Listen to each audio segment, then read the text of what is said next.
Level 2, order flow and panic control. How pros avoid FOMO entries and stop hunts. Your cursor hovers over the hotkey for Join Bid, while the Level 2 ladder flickers like a slot machine in Fast Forward. A wall of bids just printed at whole number support, 10,000 shares stacked at the figure, and the tape spits green as price ticks up 1, down 1, up 2. Then the thing that always hijacks you flashes. A sudden sweep at the offer. 2 bright prints push through, and your chest tightens. You can feel the dopamine warm-up as CVD turns up and the footprint lights a cluster. But a phantom offers iceberg right above, and as you nudge your entry, the book thins, your platform hiccups, and a new wave of orders slams the bid straight through the level you believed was iron. You punch in late, you punch out faster, your stop loss is just where the market's magnet lives, and within seconds you're red, staring at the same support from underneath. This is the edge of FOMO and order flow. 1 click too early, and you're the liquidity. 1 click too late, and you're the stop. Most traders lose money, not financial advice. Past patterns don't guarantee the future. Risk management is survival. And here's the twist. The pros learn the hard way. The more obvious the level 2 wall, the more likely it's bait. You think order flow is about seeing the truth in real time. It's not. It's about seeing other people's beliefs collide plus your own. When a stack shows on the bid, your brain prefers certainty and narrates, big buyer protecting me. Confirmation bias locks onto that narrative. The mind hunts for proof inside the stream. Green prints, uptick. 1 more ad at the figure. Your thumb twitches over the entry because your midbrain is already caching the imagined P&L. That internal green candle is a dopamine storyboard, and it makes you 200 milliseconds slower at noticing the thing that matters most, the moment the book flips. Meanwhile, cortisol spikes when you see red prints hammer your stop level, shrinking working memory, and narrowing attention until your field of vision is literally smaller. The fight or flight reaction that kept ancestors alive turns you into predictable liquidity for algos feasting on the same level 2 you watch. Adrenaline during spike moments gives you the illusion of clarity hyperfocus on the last 3 prints, while blinding you to the broader auction. Who is trapped? Where the resting liquidity sits? How cumulative delta diverges from price. Now add mirror neurons. You watch chat, you watch the stream, you watch the DOM accelerate, and you copy others' urgency. They're hitting becomes I must hit. Social proof bleeds into the tape. The paradox unfolds. The more analysis you add, 5 ladders, 2 footprint panes, market profile, time and sales, the worse your execution. Because your brain treats each screen as a permission slip to delay or chase. The perfect set up a clean VWAP reclaim with stacked bids, and positive delta feels comfortable. I can't see me, so you size up right before the flush. Tighter stops promise control, yet on a stop hunt day, those tight stops guarantee you'll feed the beast. Level 2 is a hall of mirrors, unless you anchor to auction logic instead of emotion. Costly pattern 1 is the FOMO market order that fires on a microburst of green prints into a known liquidity pool. You read the sweep as strength and press buy as soon as size thins at the offer. The hidden seller refreshes, your fill is the last uptick, and you become the wick. Costly pattern 2 is the defend my stop loss instinct. You tuck your stop right below the round number because it feels safe. Stop run, slippage, slip again. You move the stop just this once, and that once becomes a belief. Costly pattern 3 is the revenge ad.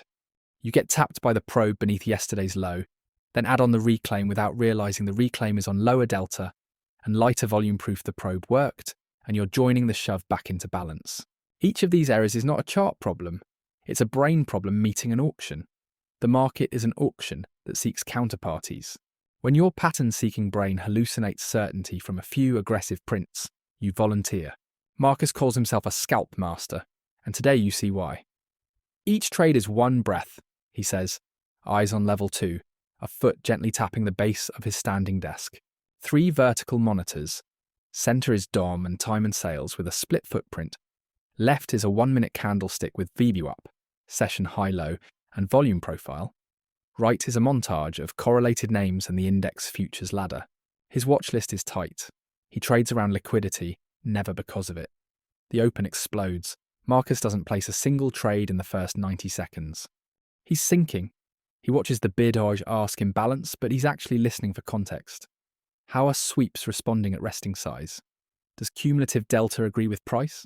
Where did yesterday's point of control sit, and how did overnight inventory distribute? When the first stop run under pre-market low snaps back above VWAP on increased buyers at price plus rising delta, he takes his first shot one breath, fixed risk, partials into the prior high, stop back to break even, only when the footprint shows buyers reloading at his entry. He smiles when he misses a move. No edge, no entry. Marcus's routine isn't glamorous. It's mechanical discipline with human nuance. He pre-marks liquidity pools, previous day's high-low, session POC, round numbers, and visible book stacks likely to be targets. He treats every visible stack as suspect until he sees absorption repeated hits at the level, without price progress, and a footprint that shows aggressive orders failing to move price. He calls that the sponge. He reads the sponge, then he fades the desperation. If there's no sponge, he trades with the shove, taking quick scalps in the direction of the imbalance, never assuming the imbalance persists. When volatility pops, he becomes smaller, not bigger. When markets deaden, he widens profit targets, not stops. Adaptability over certainty, he mutters, paraphrasing the mindset of traders who think in probabilities. He's not predicting. He's placing bets with protective doubt. He recites his constraints under his breath. Risk defines the trade. Most traders lose money. Past patterns, no guarantee. My job is to not become their liquidity. He's also ruthless about platform friction. Hotkeys mapped, flatten key tested, server connection monitored. A 5-minute pre-open breathing drill to counter the adrenaline habit. Marcus knows his neurochemistry. The first green trade spikes dopamine, which tempts him to double size on the second. So he doesn't see P&L during the first hour. He sees only R multiples in the journal overlay. He knows cortisol makes him exit winners too soon, so he uses an if-then rule. If delta holds trend and VWAP slopes with price, he holds one runner to the next liquidity pool, even if the DOM jitters. He calls it outsourcing courage to rules, a nod to the rule-based ethos of disciplined traders who accept randomness trade by trade.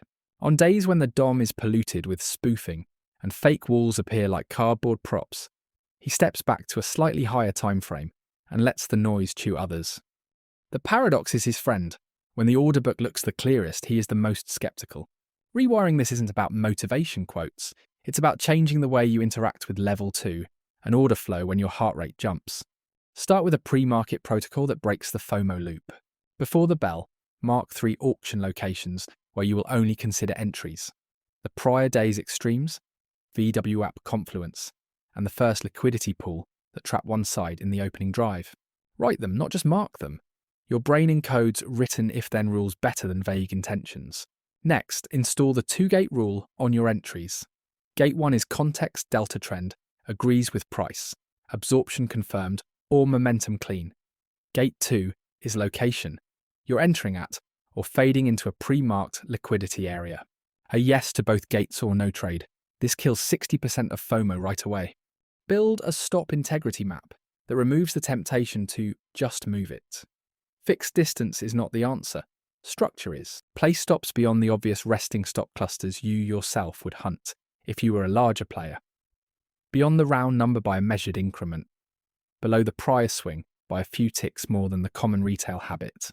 Accept up front that tighter stops in noisy auctions are bigger losses in disguise because they trigger and force you to re-enter worse. The fix is smaller size with structural stops. If the risk in ticks feels emotionally heavy, you are too big. Your body is telling you before the book does. Create a 3-column trade journal template that lives on your chart. Intent, evidence, adjustment. Intent is one sentence in trading language. Fade stop run under pre-market low into VWAP reclaim, target overnight high, risk 1R. Evidence is what the tape shows that supports or invalidates the intent. Absorption at 20.02, cumulative delta up while price tests down, buyers holding the bid. Adjustment is your live decision when the paradox appears. If bid refresh ends and delta stalls cut half, if fresh seller prints above, exit. The act of typing reduces amygdala hijack, gives your prefrontal cortex a job, and stretches the microgap between spike and click. Add an alert ladder so your eyes don't become your enemy.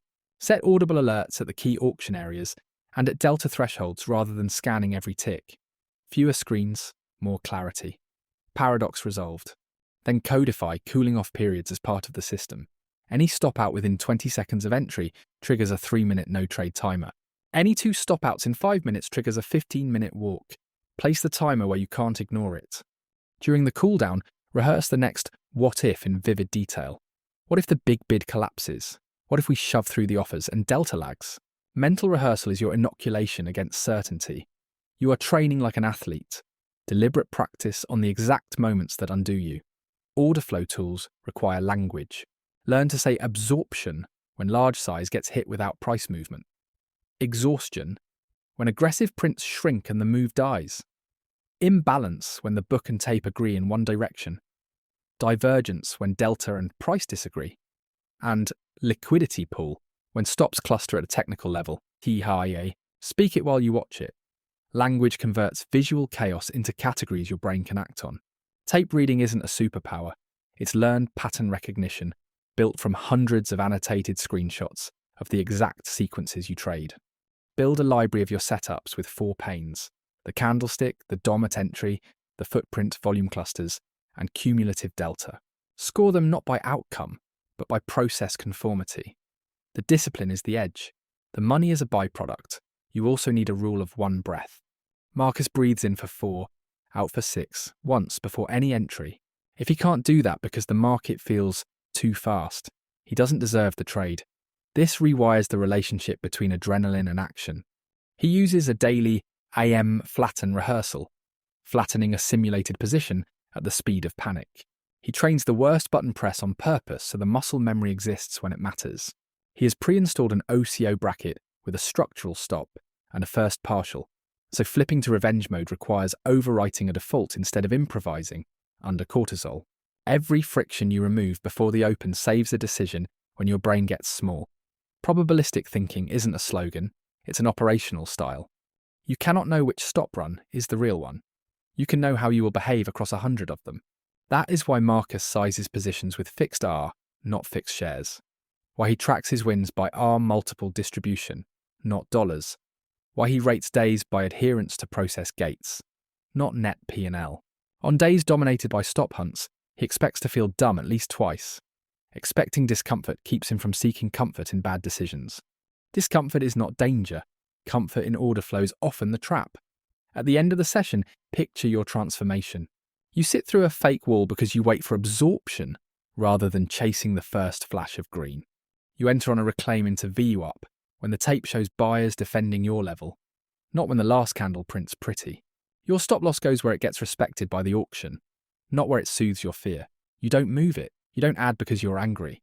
You feel the cortisol spike on the stop hunt and do nothing for 3 minutes, letting the adrenaline rinse out while your alerts keep working.